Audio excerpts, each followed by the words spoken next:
What's up, my friends? Welcome back to the channel. In the last video, I finally finished getting the front door on the Evo 10 painted. It did take me a few tries. I'm still learning at this. Practice makes perfect. Previous paint job, for some reason, I got a ton of solvent pop. I had a ton of fish eyes all over the panel. I sanded all of the clear down. I re-cleared it. Still got a couple of small fish eyes at the very front up here, and then there's a few dirt and dust nibs in the center. So that's what I'm going to be doing in this video. I'm going to try to get all of this sanded out. I'll get it all polished, and hopefully we can get the door back on the car. Stay tuned.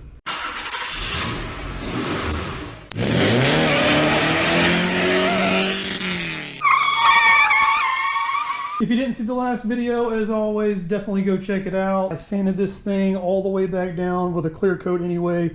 Got all of the fish eyes out. I ended up breaking through over here. There were some solvent pop bubbles that came up. Broke all the way through to primer down here at the bottom. But I got everything sanded down. I got that all touched up, and then I resprayed the clear. I did a few things differently this last time to try to eliminate all of the fish eye issues I was having. Since this door is a lot bigger than the other pieces that I've painted in the past, I decided to go ahead and make my paint booth bigger. I usually just tape off this little quadrant of the garage. I have this light for painting, and then I put my big shop fan on the outside as an exhaust. I just don't think the space was big enough, and I don't think that solvent was able to escape. So I taped off the entire half of the garage. I ended up putting two box fans over there, taped up to where the garage door hanger is at. The other major thing that I got is a new compressor. I decided to go ahead and upgrade and get a bigger compressor. I never had any issues painting the smaller stuff with this small one. I was really afraid it was pulling some kind of moisture or something like that from the outside, even though I have all of my filtration up here. Even with my changes, still got a couple of fish eyes. There's one, I think this is probably the biggest one. That's it right there on the front. You can see everything else looks really nice. There's nothing else around it. It's literally just that one right there. And then there's a few really tiny ones at the top up here. There's quite a few dirt and dust nibs in here, which is kind of to be expected. There's one big one right there. It kind of sucks because that's not white, so it will be seen in a certain light. Kind of funny because it got one of my little hairs, probably a beard hair or something like that in there. And there's one more. This is probably the one that makes me the maddest. Once I file it down, once everything's all sanded down, polished out, it should look really nice. One thing that I was really happy on is how the orange peel came out. It looks like a factory orange peel. It doesn't look super orange peely. It also doesn't look super flat like a show car, so it's not going to stand out against the rest of the car. I'm obviously not a professional painter, so I'm obviously not a professional detailer either. So polishing this thing, I did a little bit of research. I want to make sure that I don't get any flat spots, things like that. Dirt and dust nibs, I'm going to really take my time with those. I'm just going to go over the nib. I'm going to really isolate it. Once I've got all of them out, I know there's quite a few. Go back over the entire thing with a little bit of 2000. Actually got some 3000 pads as well. Then once everything is fully sanded down, I'll go back over the entire thing with the compound and polish and shine it up.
Bottom part of the door is completely finished. I got all the dirt and dust nibs sanded out. I polished everything as well. As you can see, everything looks really, really nice in the light. I didn't do the top up here yet. I just kind of wanted to give you a comparison on what the shine looks like with this compared to what the shiny spots look like still up here. Everything shiny up here is going to be completely unsanded clear coat, and then everything down here is the polished. My Tolecut system, I used both of the little blocks that they gave me, and I used the 2000 grit paper. Used the little blocks to find everything, and then I put this on the DA to go back over and kind of knock it down a little bit more. And then after everything was done with the 2000, I went over the entire panel with the 3000. If you look really, really closely in the light, you're probably not going to be able to see it on the video, but you can actually see the 3000 grit scratches in there. If you look in this little circular light that's right here, you can kind of see them a little bit better. What I have on me right now is this polish. It's this Meguiar's. This is actually really, really nice polish. The problem is it just doesn't cut enough. And I am going to run up to Harbor Freight and grab some Meguiar's compound to do before I polish. Once everything is finished up here, I'll get the entire door unmasked, get everything cleaned off, and then hopefully get it back on the car.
Front door is all compound and polished up. Everything turned out absolutely great. Got the door reinstalled on the car. I will try to leave links in the description for everything. Here's the 2 polishing pads that I used. I also bought these off of Amazon. It was just smaller ones. These edges up here on the top are a whole lot easier to get with that smaller one. This compound definitely did the trick. It got rid of all of those 3000 grit scratches. The polish gives it a little bit of an extra shine. Hoping you can see all of that in there, but everything looks absolutely great. There's not a single swirl, not a single scratch. Now that the door is completely finished up back on the car, you can see here there's still some dust and polish that I need to clean up. And then once I've got everything cleaned up, I want to get the door handle back on, get all the door panel stuff back on, get the speaker back on. That way this front door is completely done and ready to go.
front door is completely back on. I've got all of the moldings back on. I've got the door handle back on here. Got the mirror back on. I got everything cleaned up on the inside. I got the door card here all put back on. All of the trim down here I got put back on, and then I connected the wiring harness back here where it went through the door. This was an absolutely huge project for me. I'm very happy to have this thing done. This being my third attempt at painting this door, it really did come out great. Paint job is not perfect. No paint job is. There's still a few spots that are low from those little fish eyes. Aside from that, everything else came out really good. Compared to a perfect paint job, I'd give it a 7 out of 10. Compared to how the door actually looked before, I'd give it a 9 out of 10. I am going to end the video here. The door is completely finished. It's back on. If you learned anything, if this video helped you out at all, definitely hit that like button. Hit that subscribe button if you haven't already to see me start working on door number 2 here, and I will catch you guys next time.